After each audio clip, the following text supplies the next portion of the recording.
نکاح کے موقع پہ حق مہر کی بات آتی ہے، سب سے پہلے تو یہ رسم ہی بہت غلط ہے کہ آپ حق مہر نکاح کے موقع پہ بڑی مجلس میں طے کرتے ہیں۔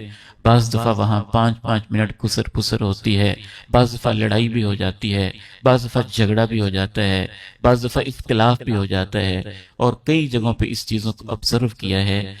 یہ معاملات تو پہلے سے طے ہونے چاہیے تھے۔ نکاح کے موقع پہ تو اس کی اناؤنسمنٹ ہونی چاہیے، بس گواہوں کی موجودگی میں طے تو پہلے ہو جانا چاہیے۔ کچھ تہذیب ہمارے اندر آنی چاہیے، کچھ شائستگی آنی چاہیے۔ یہی تو وہ معاملات تھے، آپ نے دنیا کی ساری رسمیں کر لیں اور جو بنیادی چیزیں تھیں وہ آپ نے طے ہی نہیں کی۔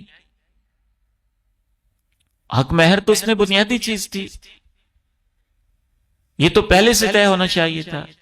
اور اس موقع پہ صرف آپ عالم دین کو، نکاح خواہ کو یہ بتاتے کہ یہ اناؤنس کر دیں کہ ہم نے یہ طے کیا ہوا ہے۔ اور پھر اس حوالے سے ایک دوسری رسم جس نے بڑے عرصے تک ہماری جان نہیں چھوڑی، وہ بھی پتہ نہیں کہاں سے شروع ہوئی تھی، نہ اس کی کوئی سر ملتا ہے نہ اس کا پاؤں ملتا ہے، شریعتی حق مہر۔ اور وہ کتنا ہوتا تھا؟ پہلے تو 1 صدی چلتا رہا 32 روپے، اور اب وہ ہو گیا 5000۔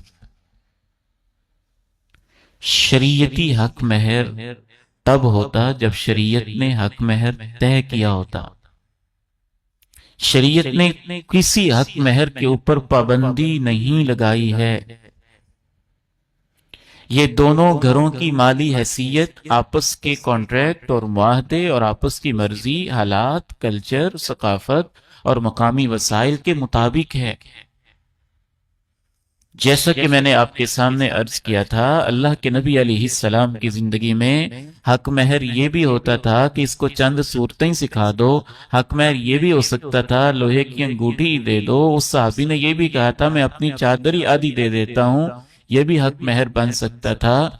ام سلیم نے اپنا حق مہر کہا تھا تم اسلام قبول کر لو، یہی حق مہر ہے۔ اللہ کے نبی علیہ السلام نے ہماری ایک ماں جی جو جنگی قیدیوں میں آئی تھیں ان کو آزاد کیا اور کہا تمہاری آزادی ہی حق مہر ہے۔ تو شریعت نے کوئی طے نہیں کیا۔ رسول اللہ صلی اللہ علیہ وسلم نے اپنی ازواج مطہرات کو عموماً جو حق مہر دیا وہ چاندی کے 500 سکے ہوتے تھے، اور بڑا معقول حق مہر تھا۔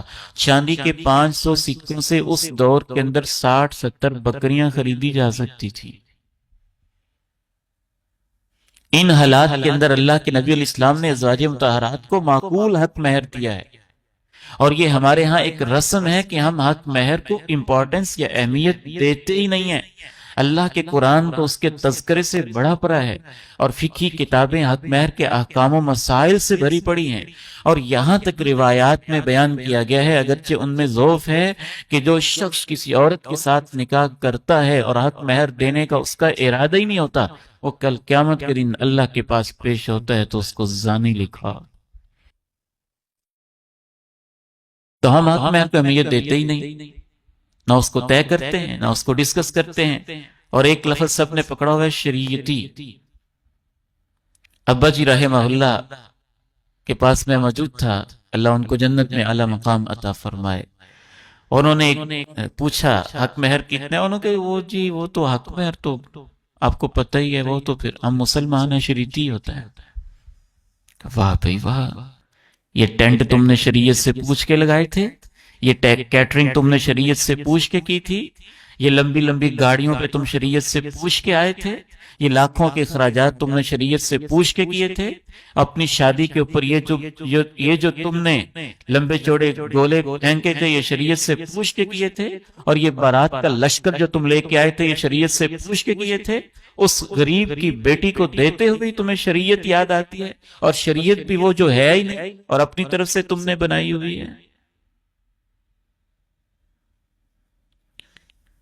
شرم آتی ہے یہ دیکھتے ہوئے میں کہتا ہوں اگر آپ کے حالات نہیں ہیں، اگر آپ کی سادہ اتنی شادی ہو رہی ہے جتنی اللہ کے نبی کے دور میں ہوتی تھی، نہ اس میں بارات ہے اور ولیمہ بھی اس میں دودھ کا ہو رہا ہے یا ایک سویٹ ڈش کا ہو رہا ہے، تو ٹھیک ہے آپ حق مہر تھوڑا سا رکھ لیں، قل ہو اللہ احد بھی رکھ لیں، چل جائے گا۔ لیکن جب آپ شادی کے اوپر 10 لاکھ سے کم خرچ نہیں کر رہے، جب آپ دولہے کے ڈرائیور کو 20,000 کرایہ دے رہے ہیں، جب آپ کیٹرنگ والے کو 1 لاکھ روپیہ دے رہے ہیں، جب آپ باراتیوں کی لشکر کو اور بچی کے باپ کو 5-5 لاکھ کے کھانے کے اوپر مجبور کر رہے ہیں، تو پھر 5,000 حق مہر لکھواتے ہوئے تمہیں شرم سے ڈوب مرنا چاہیے کہ تم نے اس بیٹی کی اتنی ہی قدر کی ہے۔ اگر باقی معاملات میں بھی خرچے نہ ہوتے تو ٹھیک تھا، لیکن تم نے تو اس بیٹی کو جس نے اپنے باپ کو چھوڑا، جس نے اپنے بھائیوں کو چھوڑا، جس نے اپنی بہنوں کو چھوڑا، جس نے اپنی سہیلیوں کو چھوڑا، جس نے اپنے بچپن کے گھر کو چھوڑا، گلی محلے کو چھوڑا، اور سب کچھ کو قربان کر کے وہ تمہاری خاطر تمہارے گھر میں آ رہی ہے، اور زندگی کا پہلا تحفہ جو اللہ کا حکم ہے کہ لازماً اس کو دو، آتوہن اجورہن فریضہ، فرض ہے تم کے اوپر، تمہارے اوپر کہ ان کو دو، صدقاتہن نحلہ، لازمی ہے کہ تم ان کو حق مہر دو، یہ تم نے اس کا یہی صلہ رکھا ہے کہ جی 5,000 کافی ہے نا۔ اور بعض بے شرم پھر کہتے ہیں کہ بچی کے باپ سے پوچھنے ہیں، بڑی محفل کے اندر بچی کا باپ بیچارہ کیسے بول کے بتائے گا؟ وہ تو پہلی پریشانی میں ہے، وہ کیسے ڈیمانڈ کرے گا؟ اس کا احساس تو تمہیں خود ہی کرنا چاہیے تھا۔ والد گرامی رحمہ اللہ رحمتاً واسعہ، میں ایک نکاح میں شریک ہوا، ابا جی رحمہ اللہ نے پوچھا ماشاءاللہ کتنی گاڑیاں آئی ہیں؟ اتنی گاڑیاں آئی ہیں، کتنا کرایہ دیا ہے؟ اتنا کرایہ دیا ہے۔ اچھا بچی کو کتنا زیور پہنایا ہے؟ ماشاءاللہ جی ہم نے 5 تولے زیور پہنایا ہے۔ پھر ابا جی نے کہا اچھا پھر نکاح میں نے پڑھانا ہے نا، تو یہ 5 تولے میں حق مہر ہی لکھ رہا ہوں۔ اب اس کے سر پہ پانی پڑ گیا۔ اچھا پھر تم نے 5 تولے پہنایا کیوں تھا؟ مانگ کے پہنایا ہے؟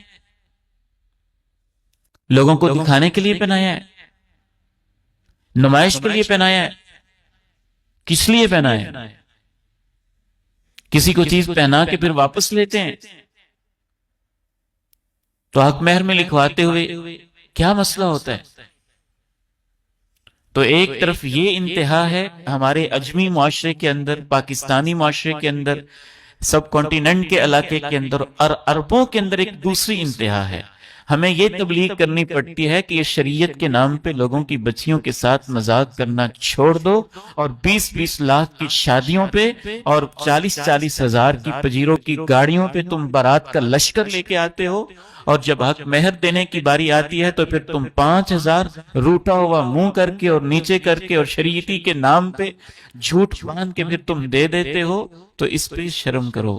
اور دوسری طرف عرب علماء کو دوسری طرف سمجھانا پڑتا ہے کہ وہاں بچیوں کے والدین حق مہر بہت زیادہ ڈیمانڈ کرتے ہیں۔ بعض معاشروں میں یہ کلچر ہے، زمین ہی دے دو، پلازہ ہی دے دو، جائیداد ہی دے دو، فلان چیز دے دو، فلان چیز دے دو، وہ بیچارہ مقروض ہی ہو جاتا ہے۔ اور وہاں اس لیے نوجوانوں کی شادیاں نہیں ہوتی کہ ان سے بہت زیادہ حق مہر کی ڈیمانڈ کی جاتی ہے۔ جناب عمر رضی اللہ تعالی عنہ کے دور میں بھی یہ مسئلہ شروع ہو گیا تھا، تو جناب عمر رضی اللہ تعالی عنہ نے پابندی لگاتی تھی اسٹیٹ لیول کے اوپر کہ خبردار حق مہر کے اندر غلو نہ کرنا، نہ اس کے اندر غلو بہتر ہے اور نہ اس کے اندر یہ قابل شرم چیزیں مناسب ہیں جن کو ہم نے اپنا مزاج بنا لیا ہے۔ جیسے آپ شادی پہ اخراجات کر رہے ہیں، جیسے آپ کی مالی حیثیت ہے، تو حق مہر بھی مناسب رکھیں، ریزنیبل رکھیں، اپنی حیثیت کے مطابق۔ سیدہ ام حبیبہ رضی اللہ تعالی عنہا کو حبشہ کے بادشاہ نے روانہ کیا تھا آپ کی طرف، تو اس نے اللہ کے نبی کی طرف سے 4,000 درہم حق مہر دیا تھا۔ سیدہ صفیہ رضی اللہ تعالی عنہا کا حق مہر ان کی آزادی تھی۔ تو جہاں حق مہر زیادہ مانگا جا رہا ہو وہاں شریعت کہتی ہے کہ کچھ آسانی کرو اس بچے کے اوپر، نوجوان کے اوپر، جس کو اپنے گھر میں بیگم لانے کے لیے اتنا بوجھ اٹھانا پڑتا ہے، پھر وہ بات بات پہ اربوں کے نوجوان اس اپنی دلہن سے بار بار تانا بھی دیتے رہتے ہیں کہ خبردار تم نے ایسے کیا، تجھے لانے کے لیے میں نے 5 سال مزدوریاں کی ہیں۔ وہاں یہ مسئلہ ہے، یہاں اور مسئلہ ہے، یہاں جہیز کا مسئلہ ہے اور وہاں حق مہر کے اندر غلو کا مسئلہ ہے، اور یہ دونوں ہی شریعت سے میل نہیں کھاتے ہیں۔